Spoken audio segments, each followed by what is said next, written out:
안녕하세요 유치부 친구들. 2021년 9월 26일 유치부 주일 예배를 하나님께 드리겠습니다.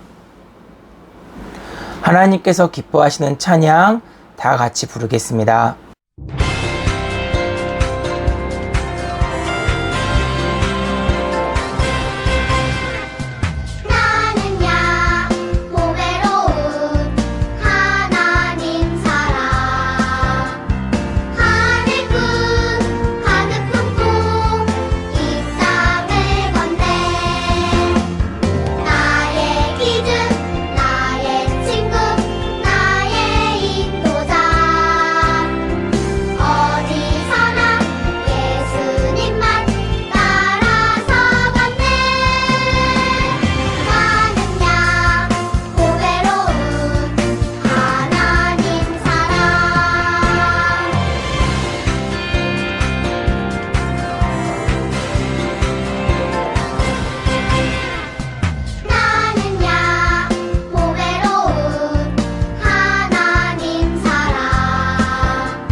마음을 모아서 이수연 선생님의 기도문을 다 같이 봉독하도록 하겠습니다. 사랑의 하나님, 한 주 동안 우리 유치부 친구들 건강하게 지켜주시고 항상 보호해 주심을 감사드립니다. 추석 명절을 가족들과 즐겁고 행복하게 잘 보내고 이렇게 다시 주일이 되었습니다. 우리 친구들이 하나님을 사랑하고 가족과 이웃을 사랑하게 인도하여 주세요. 오늘 우리에게 전해주시는 목사님의 귀한 말씀 은혜 받고 말씀 생활 속에서 실천하고 적용할 수 있도록 인도해 주세요. 귀한 말씀 준비하시고 전해주시는 목사님 건강을 인도하여 주시고 언제나 주님의 말씀과 사랑을 전하시는데 부족함이 없으시도록 도와주세요. 모든 것을 주님이 인도해 주실 줄 믿으며 예수님의 이름으로 기도합니다. 아멘. 이수연 선생님의 기도문이었습니다. 하나님께서 오늘 우리에게 주시는 말씀입니다. 원하건대 우리 주께서는 당신 앞에서 모시는 신하들에게 명령하여 수금을 잘 타는 사람을 구하게 하소서. 하나님께서 부리시는 악령이 왕에게 이를 때에 그가 손으로 타면 왕이 나으시리이다 하는지라. 사무엘상 16장 16절 말씀. 아멘. 성경책 덮고. 유치부 친구들 혹시 2주 전 말씀이 기억이 나나요? 이스라엘의 마지막 사사는 사무엘이었어요. 하지만 그 전에 우리가 너무나도 잘 알고 있는 삼손이라는 사사가 있었지요. 삼손은 진짜 힘이 셌어요. 그는 자신이 가진 힘으로 이스라엘 민족을 억압하던 블레셋 사람들을 무찔렀고요. 또한 이스라엘 민족을 하나님께로 인도했어요. 그러던 어느 날이었어요. 그는 사랑하지 말아야 할 사람을 사랑하고 말았죠. 바로 블레셋 여인 들릴라였어요.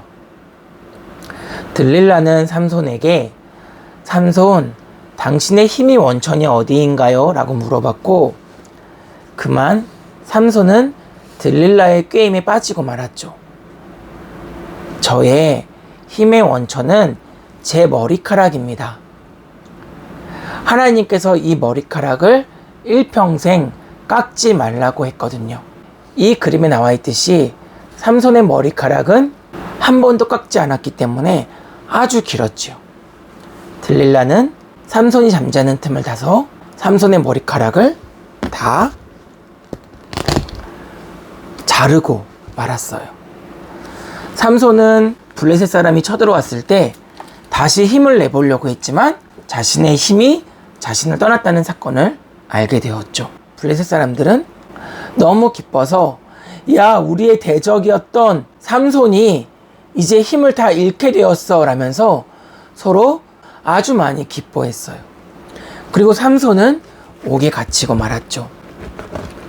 그렇게 한 달, 두 달 이렇게 지났을 때 블레셋 사람들이 삼손을 다곤 신당에 묻고 그를 조롱하기로 결심해요. 삼손은 다곤 신당에 끌려왔고 대리석 기둥에 묶이고 말았어요.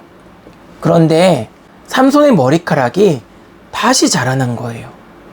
그리고 삼손은 하나님께 기도했죠. 하나님, 저에게 힘을 주시옵소서. 제가 마지막으로 하나님을 멸시하는 블레셋 사람들을 이기게 하여 주시옵소서 라고 기도하고 힘을 쓰자 다곤 신당의 대리석 두 기둥이 무너지면서 그 밑에 있던 그리고 그 위에 있던 블레셋 모든 사람들이 그 기둥과 그리고 그 지붕에 깔려서 죽게 된 거였어요. 성경은 이렇게 기록하고 있어요. 삼손이 살아있을 때 죽인 사람들보다 삼손이 죽을 때 함께 죽어간 블레셋 사람들의 수가 더 많았다라고 말이죠. 이렇듯 하나님은 우리의 기도를 저버리지 않아요. 그리고 또한 무엇을 저버리지 않을까요? 오늘 말씀을 통해서 우리 다 같이 배우기를 희망합니다. 이스라엘 사람들은요, 왕이 없어서 우리가 이렇게 힘든 일을 당한다고 생각했어요. 왕을 요구했어요. 그리고 하나님께서는 사울 왕을 기름 부어 주었고 그 이후에 다윗을 기름 부어 주게 되어요. 그런데 사울이 하나님의 명령을 거부하고 자기 마음대로 행동할 때 마귀가 그의 마음속에 들어가게 된 거였어요. 사울은 악한 영이 자기에게 들어오니까 너무 괴로운 거예요. 너무 우울하고 너무 고독한 거 있죠. 그때 의사 선생님이 사울에게 다가왔어요. 그리고 말하기 시작했어요. 사울 왕님, 이것은 쉽게 고칠 수 있는 병이 아니에요. 이것을 고치려면 수금을 잘 타는 사람으로 하여금 수금을 탈 때 왕의 악한 마음의 병이 사라지게 될 거예요 라고 말하는 거예요. 그리고 전국 방방곳곳에 음악을 잘하는 사람을 불러 모으게 되었죠. 그 중에 한 명이 바로 사울 왕을 이어 기름 부음을 받은 다윗 왕이었어요. 그 당시 다윗은 왕이 아니었고요, 아주 작은 소년이었죠. 이 소년이 어떻게 노래를 잘하게 되었을까요? 어떻게 찬양을 잘하게 되었을까요? 양떼를 치면서 하나님께서 주신 양떼, 하나님께서 주신 하늘, 하나님께서 주신 모든 자연을 보면서 이 모든 것을 주신 하나님을 찬양했기에 그의 찬양의 실력이 일취월장했던 거였어요. 사울은 그를 왕궁으로 불렀어요. 그리고 그가 왕 옆에서 하나님을 찬양하는 찬양을 드리자마자 왕의 얼굴이 하고 있다가 그의 마음이 평안해지면서 얼굴도 환하게 바뀌어지는 거예요. 그리고 다시 찬양을 다 끝내고 밖으로 나가면 다시 얼굴이 웃고 있다가 하고 바뀌게 되는 거예요. 다시 다윗이 찬양을 하면 했던 사울의 얼굴이 다시 환하게 바뀌게 되는 거예요. 여러분, 우리는 이것을 통해서 알 수 있는 것이 한 가지가 있어요. 바로 찬양은 사람의 마음을 움직이는 중요한 역할을 한다는 거예요. 찬양은 악한 영에 사로잡혀 있던 사람을 자유롭게 하는 중요한 역할을 한다는 거예요. 우리 예배 시간 전에, 아니 예배 시간 가운데 말씀 전하기 전에 뭐 해요? 기도해요. 기도하기 전에 뭐 해요? 바로 찬양해요. 왜요? 악한 영이 우리의 마음을 틈타지 않게 하기 위해서. 여러분, 찬양은 내 마음을 하나님께 드리는 귀중한 시간이에요. 찬양은 악한 영에 사로잡힌 우리의 마음을 하나님께 다시 돌려놓는 시간이에요. 여러분, 찬양하는 그 시간을 귀하게 여기는 우리 예은교회 유치부 친구들 되기를 간절히 소망합니다. 기도하겠습니다. 하나님 아버지, 우리 유치부 친구들 말씀을 사랑하고 기도를 사랑하는 것처럼 찬양을 사랑하게 하여 주시옵소서.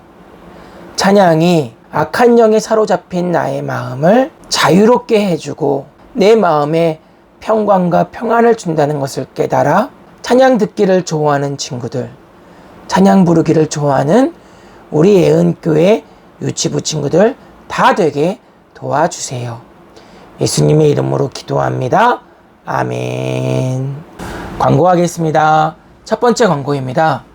우리 친구들 추석 명절을 잘 보내셨나요? 그런데 코로나가 추석 명절에 고향에 갔던 사람들, 고향에서 올라왔던 사람들로 인해서 다시 급속하게 전파가 되었다고 해요. 어디를 가든지 마스크 꼭 쓰고 다니는 우리 예은교회 유치부 친구들 되기를 간절히 소망합니다. 두 번째 광고입니다. 여러분, 오늘 mp3가 아마 이번 주와 다음 주에는 좀 많을 것 같아요.